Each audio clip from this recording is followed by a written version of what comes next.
Creation does not work the way the human mind thinks. The journey of exploration into our creativity revealed three very significant perspective-changing observations. One was the existence of our creative spirit. The second was the existence of our life path. These first two is all that an individual really needs to understand to create a life worth living. The third perspective-changing observation was creation does not work the way our human mind thinks and the way our human mind thinks creation works. This third observation is for those who seek a mental understanding about the deeper experience of our creative power and creative ability. As discussed in the recording about the journey of exploration of our creativity, I was led by a profound compassion to use what I came to understand about our creative power and creative ability to the free heart of an individual who had become burdened by life. I was surprised by the level of feeling of compassion that arose, and it pushed me to act. It was an irrational feeling, and I could not act. I was led to perform a variety of actions which could be called shamanic-related actions. In unburdening their heart, in the proverbial twinkling of an eye, I instantly became aware the universe does not work the way I was taught to believe it worked, how society said it worked, and how most people think it works.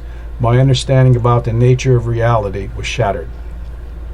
What I came to understand, this feeling of profound compassion, became the occasion for me to act was actually an invitation by the love that lies behind creation to act.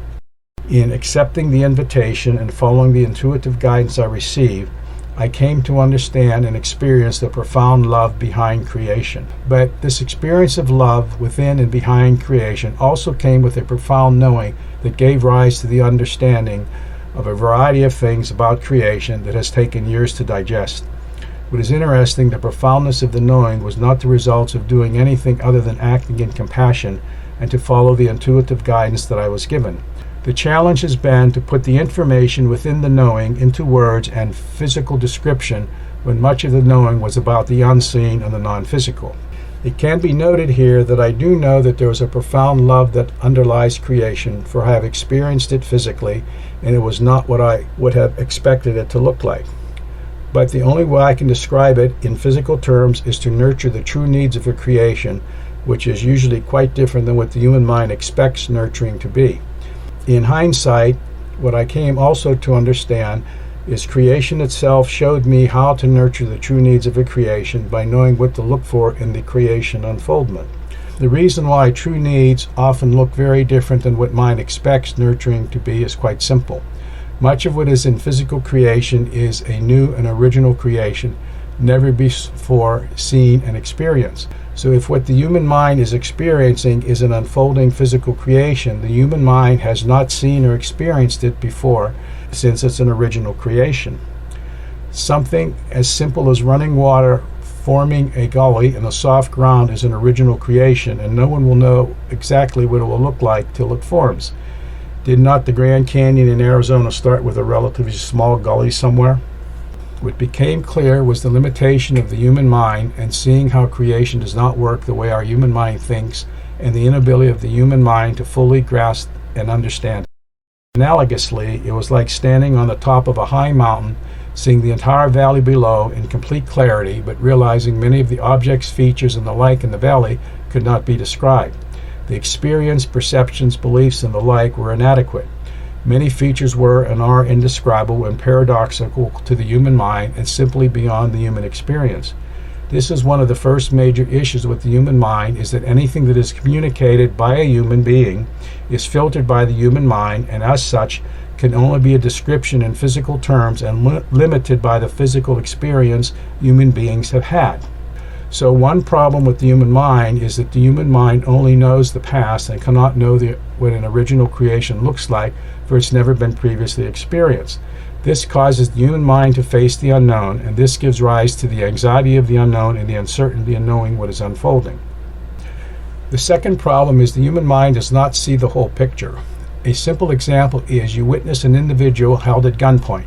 Obviously, the individual is being robbed, for the individual takes their wallet out of their pocket and hands their wallet over to the other individual holding the gun, who takes the money out of the wallet.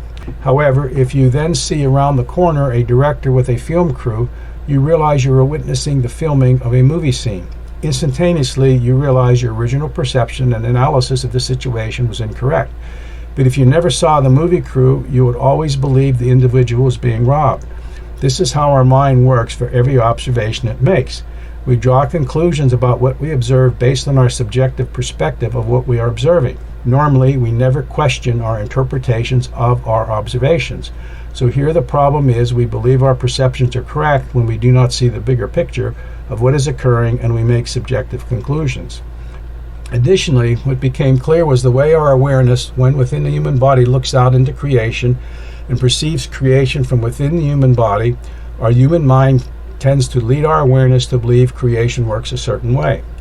Quite simply, the human mind believes what it experiences internally or externally, and how it interprets what it perceives is correct. When I say it perceives how it interprets, what it experiences as correct goes well beyond being right. Rather, it's more about believing, how could I be wrong? The human mind tends to think the equivalent of, I have no evidence, prior experience, or understanding to think otherwise.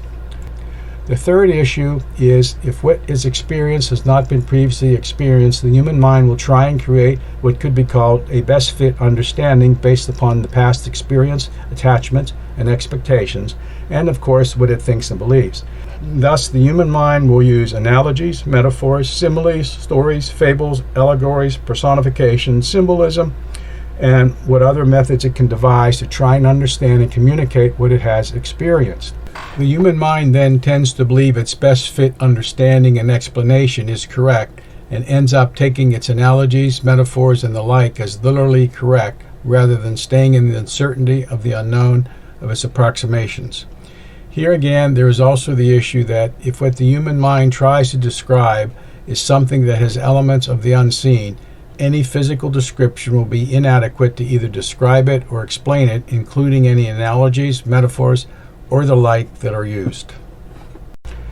A fourth issue is the fact that the human mind is in physical creation and is rather arrogant as to its perceptions of importance in creation and what it thinks it knows about creation. Here we can use an analogy with the limitations of analogies. Consider the three phases of water: ice, liquid water, and steam. Creation can be seen to be made up of all forms of water: steam, liquid, and ice.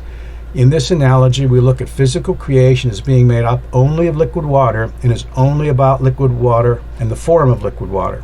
Steam and ice in this analogy are seen as what makes up the non-physical realms. Being human in physical creation, we can then look at all that can be observed about liquid water. We may come to know and understand is how liquid water works, but what can be observed tells us nothing about how steam and ice works, for they exist in the unseen. To understand how steam and ice work, one will have to somehow leave the world of liquid water. But the human says all arises out of the same stuff of creation, so that which is not physical will act like liquid water. We assume the unseen steam and ice acts like liquid water. There is an old adage, as above, so below, as within, as without, that many believe. However, nothing can be farther from the truth. We fail to see how much anything observed and experienced about the unseen is an attempt to be explained by a human and can be seen as incorrect. We may get glimmers about the unseen, but they are ultimately inadequate to explain the unseen. It is important to note here that all that is communicated by any human has been filtered by a human mind and is a best fit or a good approximation. That means everything from anyone. Unfortunately, we do not know how what has been communicated has been approximated. Similarly, been reported here has been filtered by my human mind and its unique perception and experiences. As such, I fully expect others to see differently, but then I would challenge them to do their own experiments and see if what understanding they personally access about the nature of creation. One way that seems to work around the human's mind limitation for any story mind creates about what is being observed is to ponder the energy giving rise to the experience we are having through what we feel. To stay in what we feel allows us to be open to what we are experiencing without mind biasing what we are experiencing. Similarly, knowing that anything reported to us has been biased by a human mind, we can look to see if what we are hearing is resonating within us.